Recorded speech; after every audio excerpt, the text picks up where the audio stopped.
Apa kabar pemirsa? Kita berjumpa dalam Warta Parlemen, informasi aktual seputar parlemen bersama saya Nandita Eriska.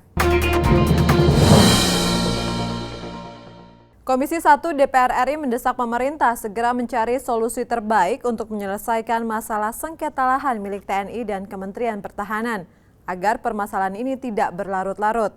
Komisi 1 mengingatkan masih banyak prajurit TNI aktif yang belum memiliki tempat tinggal. Ditemui saat menghadiri rapat dengar pendapat Komisi 1 DPR RI dengan Sekretariat Jenderal Kementerian Pertahanan, Direktorat Jenderal Kekuatan Pertahanan, dan Kepala Badan Sarana Pertahanan Kementerian Pertahanan, serta Asisten Logistik Kepala Staf Angkatan Darat, Laut, dan Udara di Gedung Nusantara II DPR RI Jakarta baru-baru ini. Anggota Komisi 1 DPR RI, Rachel Maria, meminta pemerintah serius menangani permasalahan sengketa tanah dan rumah dinas Kementerian Pertahanan atau TNI. Rachel mengatakan masih banyak prajurit TNI aktif di Indonesia yang belum mempunyai tempat tinggal. Menurutnya, rumah dinas harus dihuni oleh mereka yang lebih berhak. Rachel berharap masalah ini dapat diselesaikan dengan cara kekeluargaan. Selain itu diharapkan pemerintah tidak hanya melakukan penggusuran, namun juga memberi jalan keluar agar nasib dari penghuni rumah dinas tersebut tidak terabaikan.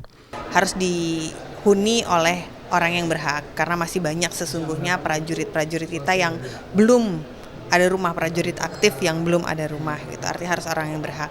Tapi tentunya kita juga harus menghargai keturunan-keturunan dari para perjuang terdahulu, sehingga kita juga harus mencarikan solusi bagi mereka, bukan hanya asal mengusir pergi saja, tapi kita juga. Anggota Komisi 1 DPR RI Andika Pandu menyampaikan, TNI dan Kementerian Pertahanan memiliki aset yang sangat besar. Oleh karena itu, penyelesaian masalah sengketa tanah dan lahan tersebut harus diselesaikan satu persatu. Andika mendorong pemerintah untuk melakukan evaluasi dalam penanganan lahan dan rumah sengketa ini dengan memetakan daerah-daerah mana yang akan menjadi prioritas penyelesaian terlebih dahulu. Pandu berharap Presiden dapat turun tangan langsung dalam menyelesaikan permasalahan sengketa tersebut, sehingga permasalahan tersebut dapat segera terselesaikan. Selaku DPR mendorong bahwa adanya penyelesaian yang mana ini sebenarnya harus diselesaikan sampai pada tahap Presiden sebenarnya, karena demikian besar luas yang dimiliki oleh Kementerian TNI. Nah, tetapi saya menyarankan untuk dievaluasi lagi. Helmi Darmawan dan Rangga, TVR Parlemen melaporkan. DPR meminta pemerintah pertajam rencana kerja tahun anggaran 2017 terkait implementasi dana desa. Komisi 5 DPR RI meminta pemerintah cermat dalam menyusun rencana kerja dan anggaran. Seluruh program diharapkan dapat disesuaikan dengan kebutuhan desa. Komisi 5 berharap program dana desa dapat menjadi penggerak utama dalam meningkatkan taraf hidup masyarakat desa. Komisi 5 DPR RI menggelar rapat dengar pendapat dengan Kementerian Desa, Pembangunan Daerah Tertinggal dan Transmigrasi Republik Indonesia di Gedung Nusantara II DPR RI baru-baru ini. Rapat membahas rencana kerja anggaran Direktorat Jenderal Pembangunan dan Pemberdayaan Masyarakat Desa atau Ditjen PPMD tahun anggaran 2017. Wakil Ketua Komisi 5 DPR RI, Yudi Widiana Adia mengatakan, rencana kerja pemerintah tahun 2017 yang mengusung sejumlah program unggulan diantaranya Badan Usaha Milik Desa dan Agroteknopark dapat menjadi penggerak utama dalam meningkatkan taraf hidup masyarakat daerah, terutama yang ada di desa-desa, melalui koordinasi pemerintah kabupaten hingga pemerintah desa. Yudi menilai pemotongan anggaran pada kementerian dan lembaga tahun 2016 sangat berpengaruh terhadap kinerja pemerintah dalam melaksanakan program-programnya di tahun 2017. Oleh karena itu, pemerintah dituntut untuk lebih cerdas dalam menggunakan anggaran yang ada. Sebenarnya secara manajemen, yang harusnya lebih efektif memajukan desa itu para bupati. Karena langsung berhadapan dengan masyarakat, langsung bisa melakukan direction kepada para kepala desa.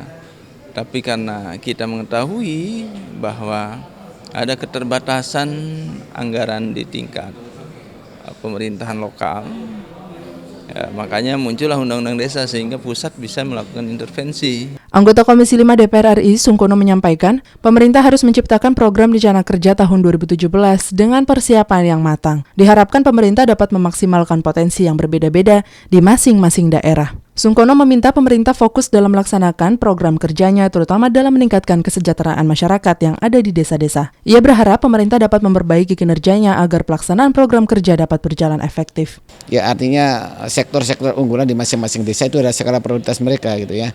Jadi tidak seluruh daerah dengan program yang sama gitu. Jadi mungkin kalau daerah ekonomi yang berkaitan dengan kelautan, mungkin di sana unggulannya di sektor kelautan, baik industri yang hasil olahan juga dari kelautan, menciptakan pusat-pusat pertumbuhan baru yang berkaitan dengan kekuatan lokal begitu. Yang berkaitan dengan industri agro di sana akan dikuatkan. Jadi tidak semua program disamakan begitu. Helmi Darmawan dan Teguh, TVR Parlemen melaporkan. Terkait pemotongan anggaran belanja pusat dan penundaan anggaran transfer daerah tahun 2016, pimpinan Badan Anggaran DPR meminta pemerintah tetap menjaga stabilitas pertumbuhan ekonomi nasional.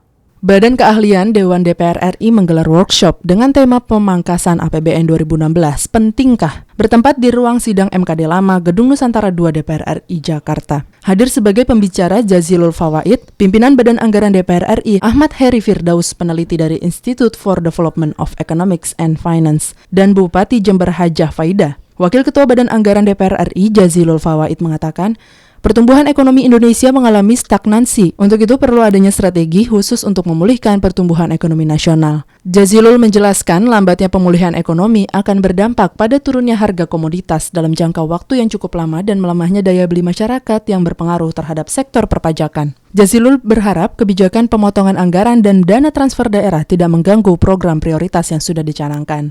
Yang terpenting bukan soal pemangkasan, tetapi ke depan ini pemerintah bagaimana caranya supaya pertumbuhan ekonomi tetap baik. Dan target perpajakannya itu juga terpenuhi secara baik, sehingga itu tidak terulang di 2017. Penghematan, istilahnya penundaan, pemotongan itu tidak boleh lagi lah kalau menurut saya. Karena ini efeknya itu pemerintah pusat maupun pemerintah daerah yang terlanjur sudah melelangkan, itu kemudian harus menyetop kembali.